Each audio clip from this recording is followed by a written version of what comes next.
There is nothing like an anniversary special to show off the love and respect for a franchise. Power Rangers is no exception, unless we're talking about Legendary Battle. Power Rangers so far has done 4 anniversary specials. 1 really good, 2 fairly decent, and 1 god-awful. But which ones did it right and which ones did it wrong? Which ones treated the franchise with respect and which ones didn't? Which ones... well, I think you get the point by now. Find out as we rank the Power Rangers anniversary specials.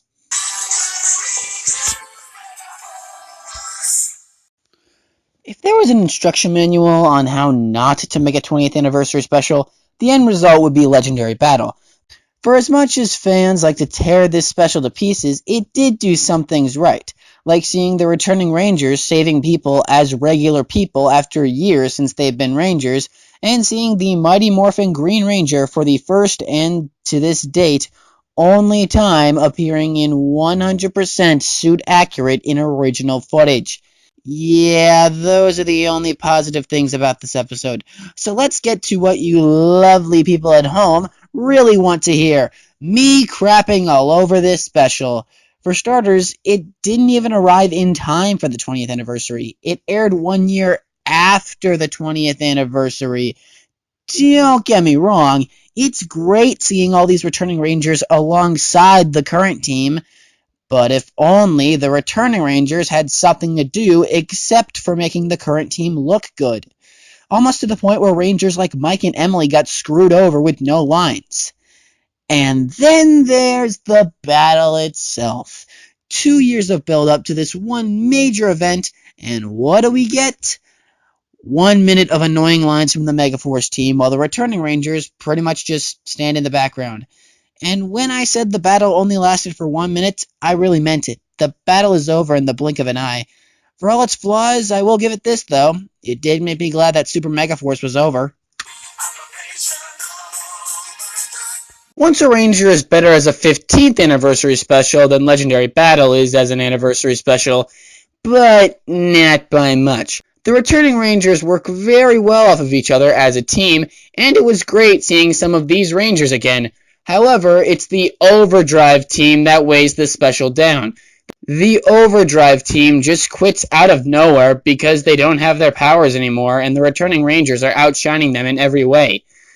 They do know they still have their civilian powers, right? They can use their civilian powers to fight the foot soldiers, while the returning Rangers take care of the real threats. Did they not realize that? And then there's the villain, Thrax. I have never seen any villain more pathetic for an anniversary special, which is a big letdown because he's the son of Rita and Zed. Yeah, Rita and Zed had a son. How is that even possible? Does she... You know what? It's best not to think about it. As awesome as that final battle was, it has way too much going on. The explosions are way too frequent, and I know that's saying something considering it's Power Rangers, and the editing is way too fast. Slow down! You're giving the children seizures! But in the end, what do you expect? It's Operation Overdrive. Both seasons of Ninja Steel are incredibly disappointing, but this special is anything but a disappointment. Unlike Legendary Battle, the returning Rangers are treated with respect, as most of the returning Rangers get at least 2 lines. It was such a relief to find out Dynacharge placement in the continuity, with it taking place in an alternate universe. A lot of people think that Lord Draven is a reference to Lord Draken from the Shattered Grid comics, due to their similarity in names, as well as the fact that both have an evil plan to take over the Power Rangers multiverse, but in all honesty, I see it as nothing more than just a coincidence. However, there are 2 problems holding it back, one being that it's over way too quickly. It felt like the writers were in a rush to fit everything into one 23-minute episode, when it should have been stretched out to 2 parts. And the other is because of the overfocus on Tommy. This special treats him like Power Rangers Jesus. Don't get me wrong, I like Tommy as a character. I like Jason David Frank as an actor. I think the Master Morpher is cool, and that fight between Tommy and his robotic doppelganger was the best thing I've ever seen. But there are literally dozens of other Rangers that don't get as much focus as Tommy, and not just in Dimensions in Danger, but for the entire franchise. And the icing on top of the cake, it was Tommy that took out Lord Draven with his Falcon Zord. Even though this was one episode after the Ninja Steel Rangers got their Blaze Zords, when Brody could have used his Falcon Zord. And if you're one of the, 5 people that doesn't like this special, just be glad these 2 idiots weren't in it.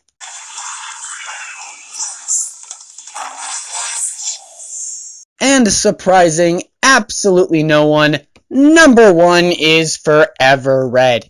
Forever Red was the first Power Rangers Anniversary Special, and to this day, it's the best, and will continue to be the best until some other Anniversary Special comes along and is just as good, or possibly better, but what are the chances of that happening? And to think, it almost didn't get made.